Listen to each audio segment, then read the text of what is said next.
So your point, your point is get smart money in the room. If you have a choice, because you want to not wait too long, someone might beat you to that idea. Absolutely. Because there is a collective unconscious, and once you think of it, it exists. Mm-hmm. And countless times I've thought of something, and a month later, a year later, 5 years later, I've seen it. That's exactly how I visualized it. I just didn't jump on it. So, but yeah, there is so much money. I think that with social media and social networks these days, and just how connected everyone is.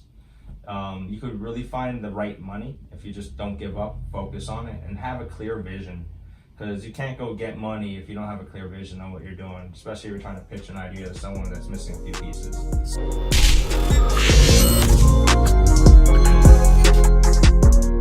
Hello, ladies and gentlemen, and welcome to the Hustle Up podcast, dedicated to all the motivated millennials grinding past a traditional 40-hour work week, aka the minimum required of being an adult in today's society and living some semblance of a successful life, into those 50, 60, 80-hour work weeks that only come from life that you're passionate about.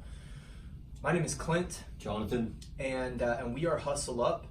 Hustle up, baby. We're sitting here with Paul and Amara, two hustlers with actually very different, it sounds like, hustles. Paul has his hands in several cookie jars. He has founded Super Hustlers. He's in, is it the medical marijuana space? Is that in the legal cannabis space? In the legal cannabis space. And hemp specifically. Like CBD.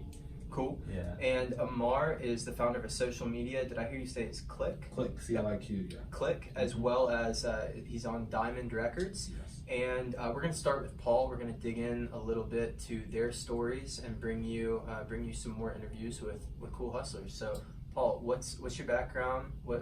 How did you get started? Who are you, Paul? Who are you? Who am I? Well, I'm Projekt Paul, they call me, because I'm always working on different projects, and helping people connect the dots. So, I'm from Miami, born and raised, and came out to Atlanta to make some moves. I actually moved out here like a decade ago. That's how I met, Amara's crew and the whole Diamond crew back in the day. So that's why we're all here connected. And Atlanta's beautiful here. There's so much opportunity. There's so many hustlers. It's such an entrepreneurial state. And I wanted to bring some of my Miami energy out here. And, I really love the state and the city, and there's a lot of possibilities. And I believe in infinite possibilities, and whatever you put your mind to, you can make happen. As long as you have to manifest it. Yeah. And it's a lot easier to manifest when you have similar synergistic energies with you. And, just like the Diamond crew, anything's possible. Your environment is everything. Yeah, so I'm a real strong believer in really just who you keep around you, in your circle, and what everyone's vision is. And when you share the same vision, that's when magic happens. Thanks. So, Super Hustlers, to me, I created because there's too many hustlers out there. Everyone's a hustler. Not everyone's a super hustler. And, hustlers, they'll hustle their family. They'll hustle whoever. Their girlfriend, their mom, their dad, everyone, right? But, it's not about hustling everyone. It's about super hustling together. So it's a family thing for me. I take it seriously, and that's why I want to inspire and instill positivity and motivate people to really make things happen, make their dreams come true, and not let anything stop them, because no one can stop you but yourself. Yeah. So what is the brand? Is this a clothing brand? I see your hat here. So I have gear because everyone was asking for gear, so I was like, I gotta supply my Super Hustlers gear, right? Supply and demand. They want to look super fly, right? Yeah. Supply and demand. So gear is secondary. Most importantly, Super Hustlers is a network. It's an exclusive lifestyle brand, but most importantly, the network behind it is what pushes it. It's been very, very, limited, and I'm gonna go mainstream with it. There will be kind of a supreme feel to it, with limited runs and collaborations with other creative artists, and and squads. But most importantly is the network, right? Your network is your net worth. And having a reliable source or sources in your network to make things happen when you need it. 'Cause you can't do everything. No. Rome wasn't built in a day, and it damn sure wasn't built by one person. Yeah. So you get that power team, and that power vision, and that power execution, and anything is possible. And that's my dream, is to really come together with the right people all around the planet to make things happen, make greatness happen, and just to really inspire the world. So is this currently in Miami, Atlanta, or both? Like Miami, right now there's Super Hustler sales. Now there's like Super Hustler, like, you know, areas I've targeted, specifically New York, LA, Vegas, Miami, Atlanta. There's a lot of tangent conversations we can have from what you just said, but Mar, let's hear about what you got going on. Yeah. What you've been doing, how you started it. Who are you? So I'm Amara Thompson. I'm a lot of things. I'm Nigerian. I'm born here, raised in Atlanta, but born in Los Angeles. Played basketball my whole life for the most part. Started getting involved in the music stuff with my younger brother, Blugas. Started a record label with an artist named Russ. They were best friends from middle school, so that sort of happened while I was in high school. But like I said, my main thing was basketball for the most part. Played high school basketball at Roswell for a year, then at Centennial for a year, and then I did 2 years at Tucker High School. Won the state championship my senior year, then I did a prep year at IMG Academy, the journey, the prep year at IMG Academy, and then I played college basketball at the University of Central Florida. Ended up graduating from there in 2013. But as far as like the hustles or whatever, the music stuff was already going. Obviously there was no like traction or like some crazy following at the time, just super underground. But when I got to college, my last year there, our whole thing was on the basketball team. I'm not sure you guys watch like college basketball, but there's March Madness, and that usually falls on spring break. So our whole thing was either we need to win the conference tournament so we can go to March Madness and like do the whole thing, or we need to lose in the first round so we can have a spring break. So this year we lost in the first round, and Orlando is where UCF is. So we were taking, me and my two teammates, my two best friends, were taking a road trip to South Beach for spring break. And I tweeted, this is when Twitter was more popular than this. What year? This is like 2012, 2011, 2012. Okay, cool. So I tweeted something out, like on the way to South Beach, something generic like that. And my two teammates had just tweeted the exact same thing without knowing what I tweeted. And people started messaging me like, you guys are so lame, why are you tweeting the same stuff, blah, blah, blah. So that's when I had the idea for CLIQ, which is basically social media and messaging designed to cater to the group experience. So like you and your crew or your clique of friends could create a group profile, and from this profile you can post what we call movies. A movie is identical to an Instagram story, except it's a collaborative piece where each member of the clique can contribute content to the movie. So you can follow cliques, be a part of multiple cliques. How do you spell CLIQ? CLIQ. Okay. Yeah. Follow cliques, be parts of multiple cliques. Make a clique for your family, for your friends, for your startup crew, for your hometown crew, your college buddies, fraternity, book club, just any sort of group identity. Because what the ethos behind it is, the current social media landscape is basically all catered to the individual. Like my Facebook speaks for me, my Instagram speaks for me, my Twitter, my Snapchat all speaks for me as an individual, but nothing speaks on behalf of my group identity, which we all have, whether it's your family or your crew or your startup, whatever it may be. So that's sort of the ethos of the idea, like where it came from. The other side of the application is the messaging side, where you have like a group chat, which is identical to a WhatsApp or a GroupMe or iMessage group chat. Is it text or picture? Is it like more like a Snapchat type thing or more like a GroupMe? The application has both sides of the coin. Okay. So like the social side, like I said, is where you can post the albums and your movies and things like that. You can make a summer 18 album or a Christmas holiday party album. But on the messaging side of the application, there's a group chat functionality that's identical to an iMessage group chat or a GroupMe or a WhatsApp, except we have a feature called the Goodies.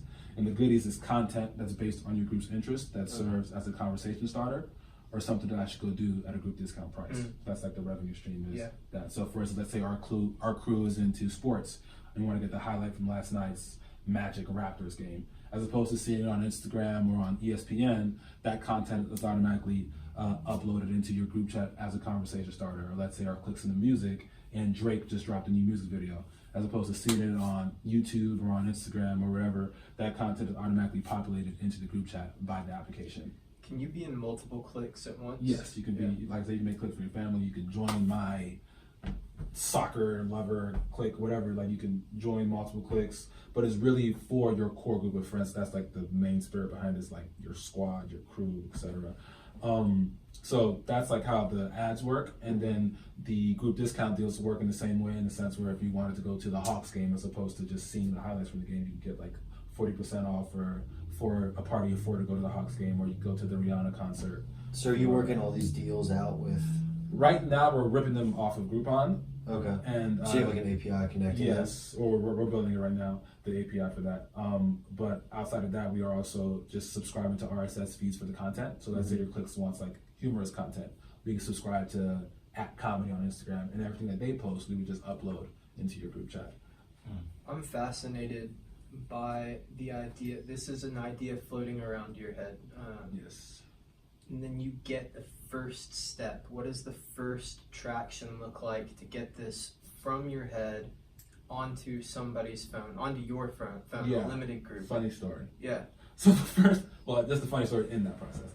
But the first thing I did was Google how to build the app. Or Yeah. like, where to find Yeah. app to build.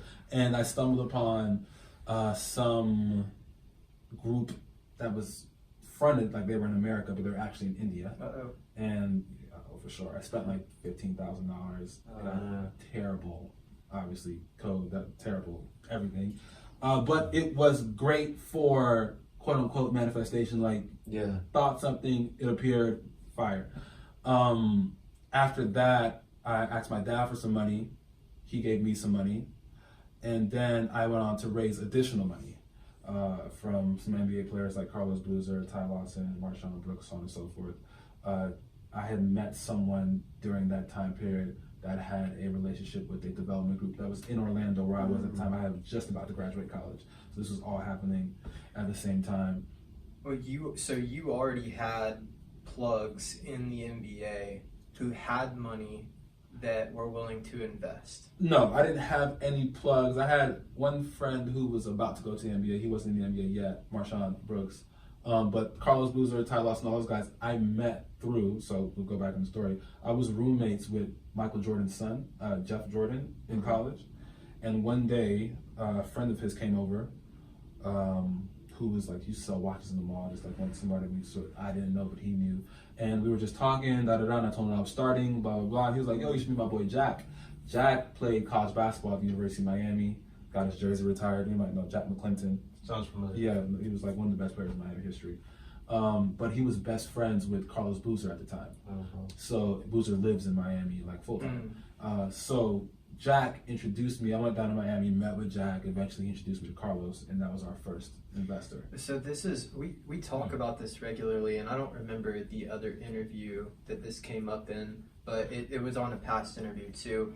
You've got so many young hustlers, young entrepreneurs, or young want to be entrepreneurs, and I'm not even going to say entrepreneurs because they're not even there yet. Right. But so many guys who know, hey, I want to go into business for myself, but I don't have the money. I'm saving up the money. I don't know where it's going to be. And the concept is, if you have the idea, if you have the idea that clicks, right? The money will find you. And it happens that you were in a you were plugged into a solid environment for that to happen. Yes. But you leveraged your connections. That's what I'm hearing. Yes. You leveraged your connections. You put that energy out into the universe, and you found the money. Yes, I did. But I will also say that it was way easier for me than it is for most people. Like, I don't believe that if you have the idea, the money will come. I believe if you have the idea, you better still go find the money. Yeah. Because Okay. the money won't come. All right. I know I know a few people that have great ideas, but access to money is so hard, especially in certain communities. So it's something that like 6 degrees of separation comes into play, but you need to be in a good degree yourself. Like what happened for me was I was in college, which is good. Yeah. Like not for the education, but you're in a network of people. I was on the basketball team, which was some sort of like reputation. Like I was at a reputable sort of like name, kind of. Not like I was some sort of star player, but at least when I was brought to someone, they could literally Google my name because they would see it. Like so. These things sort of help. Yeah. A little bit when you're talking about like raising money and things like that. And I had no tech background, nothing. So that helped me. But I will say that raising money is extremely difficult if you're not in a particular Absolutely. pool. And I you know what, I say something very similar because when I started and realized that I wanted to do this life by design and be an entrepreneur thing, I don't come from money. I didn't have any connections. I didn't graduate college. I don't have any experience. So no book knowledge, not a lot of experience doing this. it's like, where do I start? Well, I start with hard work and big balls. Exactly. You know what I'm saying? So I'm Literally. like, yeah, you got to be able, like, I remember, I pitched your dad, and one of the things that you told me he said was that kid had big balls. You know what I'm saying? You've got to not be scared to shake the tree. And Gary Vee has a good way of talking about it, where it's are you familiar with Gary Vee? I know Gary personally. Okay, yeah. So he's like he talks about how don't be scared to shake trees and ask for things when you know you're going to return a disproportional value. Mm-hmm. And so it's like knowing that, and then also reflecting and getting better and better with each pitch, right? So we've raised about a round and a half now for our tech company, Fire. right? And so that's like reflecting back. I've learned. So I want to flip that question to you, because I know you both have raised money as well. Is when you're in that 6 degree of separation, when you're finally get the right contacts, because even if you have the right contact, you can go in that meeting and not raise money. 100%. I've heard 75 no's for every one yes I've gotten. I'm on the same. Exactly, right? And you got to take your little gem that you learn from each of those and apply it to the next. Mm-hmm. And so what are some of those gems or lessons that y'all learned about raising money, whether they be from successful investments or whether they be from failed attempts at trying to collect an investment? I'll let you go ahead and talk for a second. I'll let you go. Yeah, for sure. Projekt Paul. Yeah, well, I mean, I understand what it's like to raise money for my initial startup. The first company I ever got off the ground was an organic energy drink, and it's called Enerbee, actually, ENERBEE. It's an energy drink inspired by the honeybee, the hardest working creature on the planet. Fire. I remember the drink. The honey hustle, back and forth. The honey hustle. I was called the honey hustler, and now I'm the super hustler. But we all got to level up, right?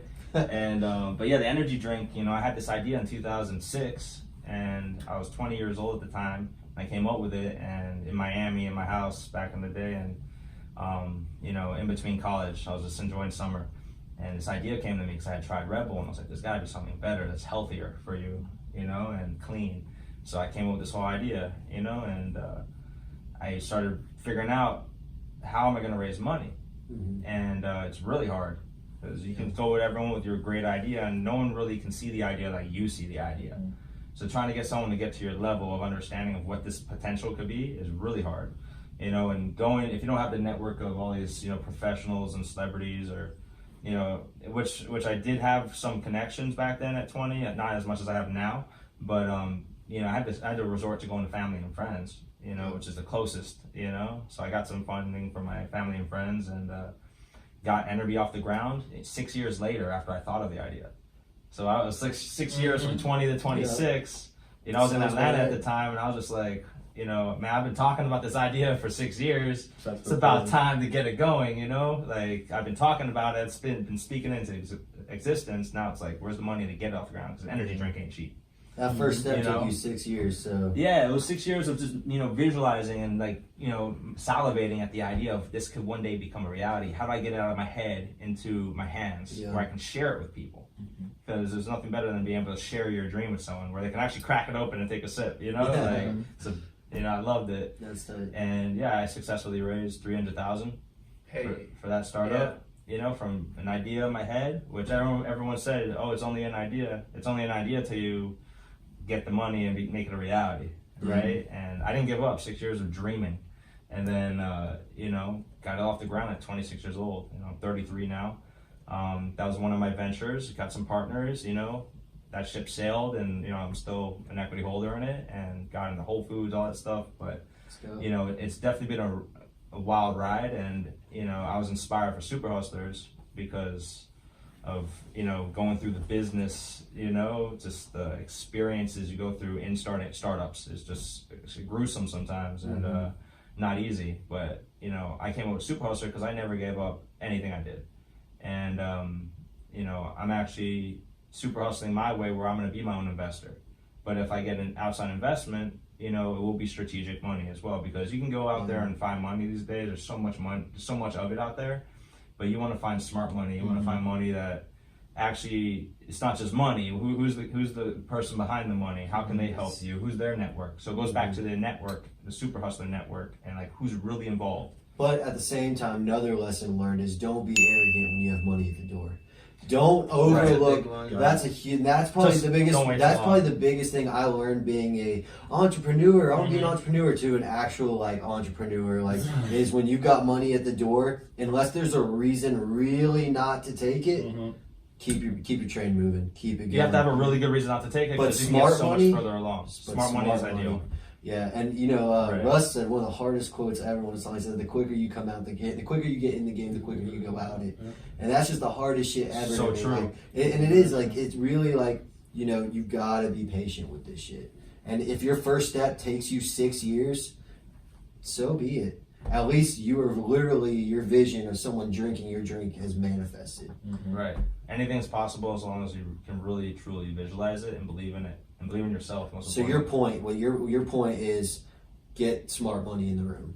if you have a choice, because you want to not wait too long, someone might beat you to that idea. Absolutely. Because there is a collective unconscious, and once Yeah. you think of it, it exists. Yeah, most- you know, yeah, do like that, countless times I've thought of something, and a month later, a year later, 5 years later, I've seen it. You know, like that's exactly how I visualized it. You know, I just didn't jump on it. So, but yeah, you know, there is so much money. I think that with social media and social networks these days, and just how connected everyone is, you could really find the right money if you just don't give up, focus on it, and have a clear vision. Because you can't go get money if you don't have a clear vision on what you're doing, especially if you're trying to pitch an idea to someone that's missing a few pieces. So gem number 1 from Projekt Paul is put yourself in a room to win. Put yourself in a position to win. Don't just walk up to an investor unprepared. Don't walk up to investors who won't know what you're talking about. That's another thing with smart money is, I don't be talking about technology to a cookie guy, or don't be talking about some kind of like if the markets don't mesh, the markets don't mesh. You know what I'm saying? So Right. So put yourself. I think that's huge. What you're talking about is put yourself in the right room to win. And so Gem 2, what are you thinking? Lessons learned from raising investments. Lessons learned from raising investment. One lesson that I've learned is each meeting or whatever, or investor pitch, whatever. Yep. Which most of them you will not get unless you're already like on fire. But each one I was able to use it as preparation for another one. Like even the most current example I could think of was I went through a due diligence process with a VC over probably like a year ago now, and they didn't invest, but I took another meeting a couple months ago, and I needed to do a due diligence process, and I was already set because I already had all the documents and stuff that I have from the first process to another. So in the first process, I had to put together some more documents to make sure I had everything on the little checklist. What did you have on the first one, like a pitch deck? I had a pitch deck. I had like a tech overview. I had a P&L projection, which was good. And I had the other stuff I needed. I just didn't have it together. So I had to go back and find all the contracts I'd ever signed, like every investor that came on, every agreement we signed, put it all together. So that just now when I had the other meeting with the other VC, I was I just emailed the exact same file folder to them. So that's one thing, but that's pretty obvious. Outside of that, You'd think so. A lot of people don't know what documents you should use. Oh yeah. I know some people who try and raise money solely off a pitch deck or an exec summary. I raise a lot of money slowly off a pitch deck, so it is. It's possible. How It's long possible. is your pitch? If you get in person, how long is your pitch? It all depends on who I'm talking to and their level of interest. Yeah. Their genuine level of interest. The ones that are more interested, we talk more, and I get passionate when I'm talking about CLIQ, so I can go all day. Yeah. And if they're into it, they'll go with me. If it's a quick no, 20 minutes, 30 minutes. But there's also the people that are going to give you the no anyways, but they just want to hear you out. Yeah. But I would say between 30 to 45 minutes is how long I usually. But I have an hour or so long meeting before. But my quickest meetings have been the ones that are actually yes. Yeah. People fuck with it, boom, yeah, let me know, type thing. Boozer,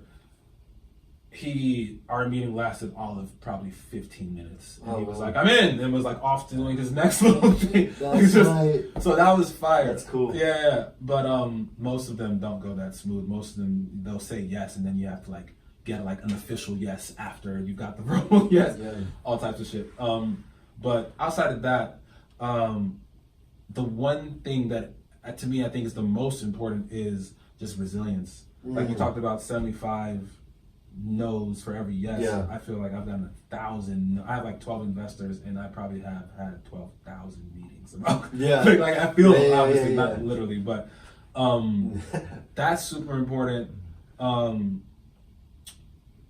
That honestly, if I may real quick, that honestly may be the whole game. Oh, it's the because whole. I look to at me, it it's as like the mindfuck. mountain, right? So Yeah. like your idea is the base, Mhm. and then that little point where you can get money or not, let's call it put into action. Mhm. A lot of people fall off the mountain right there, and then the next point right here is where the patience and resilience comes in. Yes. And this is where the next group falls off, and this is where I say, quitting a 9 to 5 to pursue your passion and getting hyped up and telling all your family and friends is easy and it's kind of fun. Yeah. There's a lot of adrenaline that comes with that. 100%. But saying no to a 9 to 5 after a year or two of no results, Yes. that's where that third And peak getting of that told is. no, yeah, there's a parallel here to sales. There's a parallel to game. It's a numbers game, and you want to do it over and over again. Partly because you're perfecting that learning curve, or you're accelerating that learning curve. I heard you say it in the first time. After that first pitch, after that first time you amalgamated your decks and your P&Ls, the next time you had it all together. It was. And after the first time you give a pitch, you get more honed, you get more perfected, and today you have 12 investors. Yes. It's Edison failed 10,000 times before he got the light bulb. Yes. Nobody's looking at the 10,000 failures. 100%. Right? 100%. But each one is literally gut wrenching. Like It is. because it's the emotional roller coaster. Like getting the meeting is a fucking chore. Yeah. And then executing, that's when it hurts. Like when you go in there and you do your thing and like you feel good and they gave you the good vibes. Well, just to get the email that says unfortunately. Unfortunately. Or a hit me back when you have 500,000 users and Right. But when it's your dream and when it's your passion, like that's when that key for resilience. Oh yeah. It's almost, yes, you have to be resilient, but it wasn't even a choice not to be. Oh yeah. Like if you know you want to do this, then you're gonna keep going through the nose. No, the no's are literally like the backdrop to the entire thing until you're wildly successful. Like the no's is literally the world you live in, and like you just pick up the yeses and build off of those. But definitely agree, the no's are like fuel. 100%. If you're that type of guy, because no's can also be like bullets. Like they could really just like break you down. nail you. So which guy would you say you got? Or the guy that gets shot but keeps going, or the guy who gets shot and kind of turns it into power? Are y'all fuel or bullets? Convert it to power. Okay. I get shot. I'm not gonna. Not. We all get But shot. you got on a bulletproof vest. I have on a bulletproof vest. I think that's a good way to put it. It still pops. It still pops, but it's like you feel the pressure, but it don't go through. Give a fuck. Yeah. Like I really. Yes. You obviously don't even know what's going on. Like in my head, I know it all already. So you are just late. And that's okay. And when it all goes good, well, you can act like you were on point with me. But we'll let them sign up for free. Exactly. We can figure it out. But the no's suck. I hate them. I really do, because you put so much emotion. At least I do. Like it's not even emotion. It's more like there's a chance we could get another. You know what I'm saying? Like it's the opportunity it's itself. Emotion too. It's your baby. Yeah. Exactly. I get a lot of insight from the no's. I've gotten a lot of heads ups. Like I met with. It's a funny no, actually. I met with Binary VC. The co-founder of Binary VC was a walk-on at Duke for basketball. So he knew, that's how Carlos Boozer knew him personally. Carlos told him about CLIQ. We went out there to meet with Binary VC. It's just two guys that run the entire VC. Loved the idea. He also is invested in Snapchat. It's like, just to let you know, this is 2 years ago. Just to let you know, Snapchat's coming out, something like this in 6 months. Never came out. But after the meeting, he was like, when you get some more users, come back to me, And then he emails Boozer and it's like, you should not invest another $1 in this because we're going to crush it with Snapchat, blah, blah, blah, blah, blah, blah. And I was like, what an asshole. Like, what? Just say no. Like, don't go, like, waste my time. Like, Snapchat's not getting crushed. That's right. And don't go try to, ruin my current investor. Like, I'm already on thin ice. That's not right. Then, as God would have it, like 9 months later, he gets kicked out of his own VC for sexual harassment. No. I was just like, hashtag me too. Energy is real, man. I was just like, you know. That's crazy. But that meeting, he gave me a lot of insight. Like, outside of me feeling good about him getting fucked over, like, he gave me a lot of... Karma's real. It is. He gave me a lot of insight, like, on some just... people can do this and how you can protect yourself, blah, blah, blah. So you can take a lot from the nose, which I try to take as much as possible. But I just don't let it get. See, and I think that's... I was just going to say real quick, I think that's part of it is when you use those bullets as motivation, you're just like, fuck it. You know what I'm saying? And use it to push you forward. But if you're more stoic about it and you've got that bulletproof vest on and you're shooting and you're feeling them, you're more level-headed and able to analyze. So there's no right or wrong. Yes. But it's like for me, some of those bullets really like shoot and I'm like, fuck this, and I turn it into fire. But sometimes I can be like, okay, right. What's the lesson? Like you were saying, what's the lesson to be learned from here? Yeah, it's a combination of both. Yeah. But it's also in the beginning when you first start getting shot, when you enter the startup world, that's when you start to learn and adjust and adapt to those bullets and how you're gonna, And I had a unique experience because the first step actually worked out really well for me as far as like raising money early. My first year, I raised 60% of all the money we raised. So it was great. Like I got more yeses than nos at first. I don't know if it was timing. That's crazy. Or like a fucking flow, the universe is on whatever it was. But it was the adjustment of getting all the yeses, not all, but like getting, frequent yeses and then cold turkey. Oh, no's. no. Yeah. So you're coasting, you're riding the wave of those winds. And then it crashes. Yeah. Then it just completely like just. But maybe that was part of it. Maybe your lesson was that you needed to get your crash as early as it could happen. Oh, no, it was fun. Like looking back at it now, because when this was when I initially started this, Snapchat wasn't even out yet. If everything had gone as planned, I would have got swallowed by the Snapchat wave. I got swallowed by Snapchat lately. We had to pivot. Really? Yeah. See, luckily for me, we weren't able to get off the ground in time, and then right as that was happening, the music started working out. Yeah. So naturally my attention not diverted, but I piggybacked off the momentum from the music to help what I was doing with CLIQ. Yeah. And by doing that, I had to take a step away from CLIQ, at least as closely, to be able to fully engage myself in the music stuff. Absolutely. So the timing worked out, and then eventually the yeses still weren't as fluid as they were before, but I got a couple, I started picking up a little momentum, was able to raise a little more money to get us back up off the ground. But yeah, I had a reverse experience where I out the gate, I got yeses and then crash. Hey, and as far as how you had to separate your time, I'm a big proponent that sometimes taking one step back to take 3 steps forward, not sometimes, every time, is fine. 100%. Don't worry about we don't live on a linear timeline as much as we perceivably may. Yes. So you just got to understand that it may feel like one step back to take 3 forward, but it's not. It's just a little, we're on a wavelength and it's oscillating like this, and it's just a little down right here.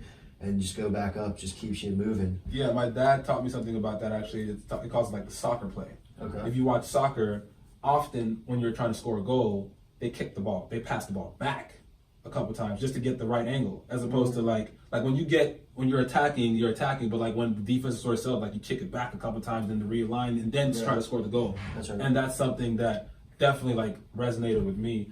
And the other thing was the power of 0, which is when something happens that's a 0, something that sucks, you put the 0 before the 1, now you have 0.01. But if you put the 0 after the 1, it's a 10. You follow what I'm saying? So if you're able to take these crashes or these whatever and just get the most out of it, it could either be what kills you or what pushes you forward. It depends on how you use it. So those are a couple of things that I was able to start to wrap my mind around to get me back off the ground with it. I'm fascinated by the way that you have leveraged your connections. And I know you said, hey, it's been easier for me. You're in college. Not only are you in college, but you're a college player, and you've got the power of that credibility. But then given that you're in a good situation, Right. you've still reverse engineered getting these meetings with these high level people and using your situation for your benefit, which is great. If you weren't in, I don't even want to deal with conjecture because it just so happens that you were in a good situation. But can you give us a good example of how you reverse engineered a meeting with another investor? Yeah, well, so a lot of it, like prior to CLIQ, I was doing stuff like with the music, and I used to write scripts. I don't write as much now, but one of the things that was part of my regimen, even in fact how I got to UCF, was cold calls. So like, I went to IMG Academy, and part of our process there was we all wanted to play D1 basketball. They helped you, but not really. We had to call every school, every D1 school in the country. So to this day, I have the notebook in my room. You already know about resilience. Oh yeah. No, trust me. Literally damn near every D1 school in the country, I called their men's basketball office and got like the assistant or the secretary, and then had to send my tape, and then they never fucking watched the tape. You have to call back to see if they watched the tape, which they didn't, and then they'll spin you again. But ironically, the second school I called was UCF. Now, looking back, I didn't know, but like I called 100+ schools after I called UCF, only to wind up at the second school. Wow. But that is just a trait that I know that I've always had, is like, I don't mind the door-to-door thing. So you've been a hustler. Yeah. To me, it's like genetic. It's Yeah. But I don't mind the cold turkey thing. So like, I don't mind walking up to a celebrity and telling you what I do. Like, if I've never met you, I will literally like, yo, I'm Amara, and this is what I do. Like that, I don't mind. And that is one of the things that I feel is a different thing about me that most people, entrepreneur or not, don't have. Is that I don't mind ice breaking with a stranger now. You said it's genetic. Is it in your family too? Your parents like this? Your brother like this? My dad is like this. My siblings are like this. They play college sports too? No, just me. Okay. Just me. But it's also, I think, for instance, I didn't grow up in a house. I didn't see my dad going to work ever. My dad worked like he was an entrepreneur himself. So that's the way I was brought up mentally. Certain things were just. You're already in that environment. I have memories of my dad in the basement with like paperwork everywhere. Wow. Like just working from home all on the floor. time. Yeah, just paperwork there. Like don't step on that. So this is probably part of the reason why I am. And then when I found myself in a situation where I wanted to like play D1 basketball and I wasn't good enough to get a scholarship at the time, I had to do what I had to do to get D1 basketball, which was the cold calls. And then when I started writing scripts, I was still in college, but I watched too much Entourage. So I thought like, if I get like Ari Gold on the fucking phone, he'll make it happen. So I was calling agencies, calling like movie houses, obviously never sold the script. No, but you're doing it. But I was I'm getting the hype. So when like the CLIQ thing came, I had no problem once again. Cold calling VCs or this guy cool, link me with them. That to me is the differentiating. That's tight because that's where a lot of people's barrier to entry is because there's such a high level of fear in communicating. One, a lot of people can't even communicate to the people they know what's in their head, much less doing it with someone's 15-second attention span, whom they don't know. Exactly. As far back as the basketball, see that there's inspiration here too. If we have anybody tuning in who knows they want to play D1 ball, but maybe they didn't get the scholarship, right there, you did it. Right. And you made the calls and you were relentless about it and you got in front of the right person to get to where you wanted to be. I also got lucky. Engineer, there's a piece of it that's luck, but we call this all the True. We say this all the time, right? Luck is when opportunity meets preparation. 100%. Right? And you prepared and you put in the phone calls and you put in the work and then there's some luck to at the right time. It's the right time. And then there's the appearance, he got lucky. No, he didn't. He made 100 fucking phone calls a day until his dream manifested. Until it worked out. No, it's very true. They weren't calling you. No one. No calls. Guys, we got about 10 minutes left before the batteries die. Fire. And I want to hear about Projekt Paul's other projects. I know we touched on a couple in the beginning. What else do you have cooking? What should we know about? And I also want to hear about DIEMON Records. So going back to when you mentioned, Super Hustlers and the gear, actually, I'm focusing on doing a limited line with Super Hustlers, but the beauty of Super Hustlers is it's a collective of entrepreneurs who are all sharing ideas and, utilizing their creativity to make certain products that we can bring to market. You're going to need a CLIQ. I'm gonna need a CLIQ. Well, I got my CLIQ. It's the Super Hustlers, which incorporates all of us. So it's gonna be a pretty big CLIQ. Yeah, but still, not everyone's gonna be on the CLIQ. No hustlers, Super Hustlers. Right? Yeah. But yeah, of course, CLIQ, most definitely. I can't wait for the app, so and I can get every Super Hustler involved in that because I support what Amara's doing. Thank you. And I love it. I think it's genius, and I always wanted an app like that. And here's the genius mastermind behind it to make it happen because he's a super hustler. Absolutely. And that's what super hustlers do. They make it happen. Find a need in the market, boom, hit right? it right in the fucking bullseye. And I'm actually, I'm a big cannabis advocate. I believe it really helps people. And depending on what your ailment is, you need a remedy. And CBD is huge right now. I'm working on a CBD vaporizer product line. And it's all organic vaporizer juices. And sourced from Colorado and California, and can't say the name just yet, but coming soon. We will get on another podcast when I present the product, and it's really great. It's gonna be different strengths for people that need it for anxiety or sleep or arthritis. This is just CBD. Just CBD. No THC. No THC. Okay. Right. So legal in all 50 states? Yeah, every state has their own specific law. I'm not an attorney, right? Okay. Yeah. And I This is not. I'm not saying you can go anywhere with CBD. It's legal here. Legal here. Well, yeah, it's got its own legalities everywhere, depending on the level of legality, Okay. and restrictions. But yeah, CBD is being sold in all 50 states. It is kind of the Wild West. I'm doing things, cautiously as far as making sure all my, ducks are aligned and, doing it proper. I'm not in a rush to go into a hot industry that a lot of people are jumping into and taking advantage of people. For example, 1 out of every 10 products on Amazon that's CBD is not CBD. They're not getting hemp CBD, they're getting hemp seed oil, which is not the same as the CBD. It's completely different. I believe in providing a product that is going to help enhance people's lives, the same way I personally do and like to help people, my friends and family, people I care about, and all the clicks.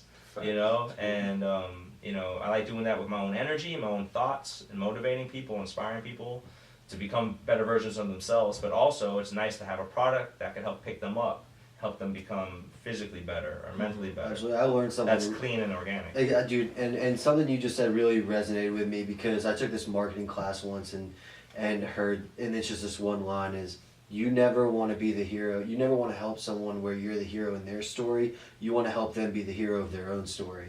Right. And that's one of the most important things as a connector is like, and it's really an ego-shattering element of being a connector too, because you just got to understand, like, I want to put people in position to win. Right. And my position is going to come from my hustle, which is the super hustle part. But then the real macro super hustler is to put people in position to win, and I really get G with that. I fuck with that. I love that. That's what keeps me going, knowing that I've helped so many people. And a lot of times there are people that will forget that I helped them because a lot of human beings have short memories, but it's okay. I know that I helped them. Well, it's not between you and them, it's between you and God. Like the universe will do it in a whole nother way. In a whole nother way, the universe doesn't forget. It sees everything. That's right. God sees everything. And that's the thing. So I never take anything, too seriously as far as that goes. I know it's all coming back to me as long as I be my truest self. You be true to yourself, be true to everyone around you. The universe will be true right back. Stay high frequency at all costs. At all costs, yeah. And, as far as, what I'm doing and all the different projects, got the CBD, got the Super Hustlers Network. I'm going to be launching the line in about, a couple months, and... yeah, I love the music. I've been helping a lot of music artists too, and I've always had an ear for music, and I'm invited to the studios to bring my energy. Yeah. Hey, Projekt Paul, come through. We need you here, and I'll share some ideas, spark an idea for a song or a beat, and then just watch it all come together and just being a part of that because it is just amazing. Everything's on vibes, and. Being able to help manifest specific vibes as a group, it's It's the most exciting thing. Mastermind. That's real. So speaking of one fucking awesome mastermind, let's chop it up about Diamond real quick. Oh yeah. Because That's epic. yeah, Diamond is actually already. Diamond's an acronym. Do it every day, music or nothing. It's a record label that was started by my younger brother Bugus and Russ. Started in our basement. They were making music for years to no fucking like response whatsoever. But yeah, 2015 is when things started taking off. My brothers released a bunch of projects. Russ released a bunch of projects as well. But what sort of changed it for them was when Russ started releasing a single a week in 2015 and 2016. That's when a couple songs started taking off, and then the whole sort of boom happened. how long were they doing it before that point? Before the boom? Yeah, before 2015. Oh, since like 2006. Okay. Oh, yeah. Yeah. Oh, no. Trust I mean, none. Like adamantly, like Oh, psychos. I'm a psycho. They're psychos. yeah, understood. Understood. It's a family thing. But yeah, no, just literally, if you go listen to the old music, they've been talking about the things they're doing now. So been acting like they were doing it then and they weren't, but just the speaking of it alone was powerful enough and sort of took off. But yeah, I mean, that's the story. Russ is like everything he tells you, he is. He's self-made. Obviously, it's a group effort. Yeah. But Russ does a lot. Like, he produces his own music, mixes and masters it. My brother is the same way. Gets all his beats from Russ, but writes all his own shit, engineers his own music, put it out together. It's been a hell of an experience, though. Obviously, just watching something go from zero to like the whole thing, the big thing, which has been fantastic, been inspiring, been insightful. It's been a whole bunch of shit. Are people going to know more about Diamond than QC or anything else in Atlanta? Yeah, no offense to QC, but this all love to QC. This is a much more powerful movement because of the message. 100%. I just got the chill. Yeah. It's powerful. No, I mean, I've personally seen Russ every year he's come for the last 3 years. Like, exactly. He's like the things he talk.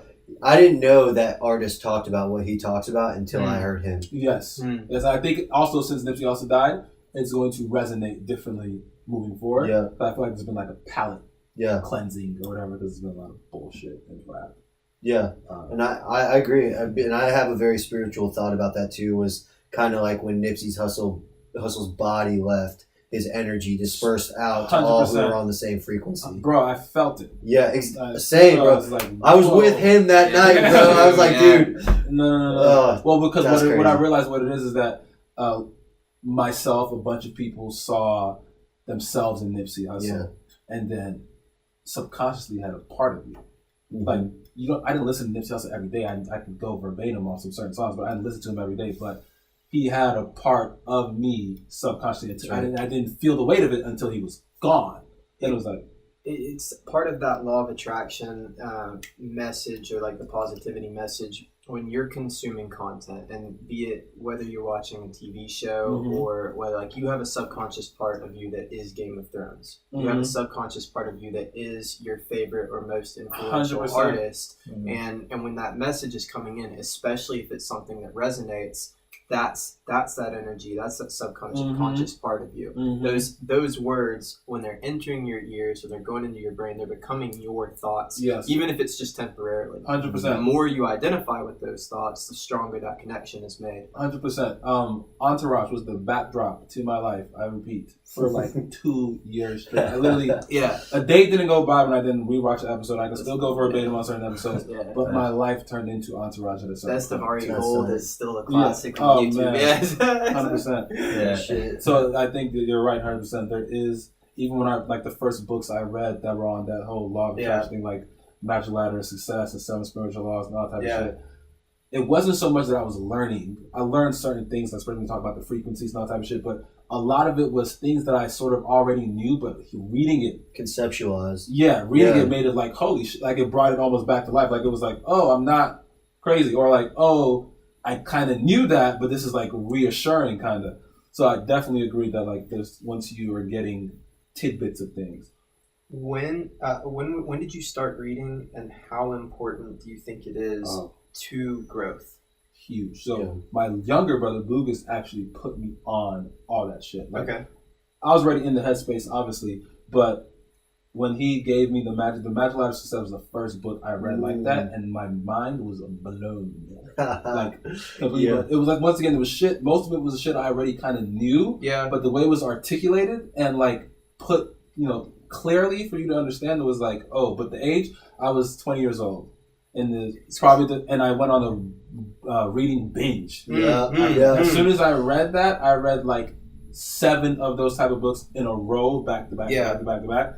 And my life changed after that. It's crazy how once it connects, like it could be something that, like you said, like you already know, maybe you've already internalized, but you haven't even articulated it to yourself. Yes. And hearing reading this book, having those thoughts go through your head, you're seeing this clear articulation. And in a lot of cases, like, this is the ladder. These are the 7 spiritual habits. Here is one person's guide or another person's guide, or advice from Rich Dad, or whatever it may be. This is a clear, illuminated path to help you it's to help your future you out. 100%. 100%. And help the current me out too. Yeah, absolutely. Yeah. Current you setting future you up for success. Yeah, fire. Well, guys, thanks for listening to this podcast. Today we went over a bunch of awesome shit, from building networks, putting yourself in position to win, resilience. Man, do you guys want to add anything in? Like, just gems, like little things. Like, there was just so much discussed. I think resilience was a huge one. I was going to say resilience. That was, and you said it, and that's the perfect word to. I actually don't think, because talk about the power of language, right? I don't think that word, that specific energy encapsulated in that word, has been mentioned on this podcast yet. So resilience is fucking huge. What you're talking about, smart investors and putting yourself in a position to win, leveraging networks to help. To help someone be the hero of their own story. These are all major things. You guys have both. We got the Super Hustler brand. We got Diamond. We got CLIQ coming out. Is CLIQ on the app market already? We have a private beta that's available to us. Can people sign up for the private beta or send an email? No, you can go on the App Store though and type in CLIQ and you'll see it as the one with the logo. Don't judge. Hey, it's just the beginning. Yeah, let's build it up. Let's build it up. Yeah. So thanks for listening. At HSTLUP, www.hstlup.com. We got fire blog content. We're gonna be having meetups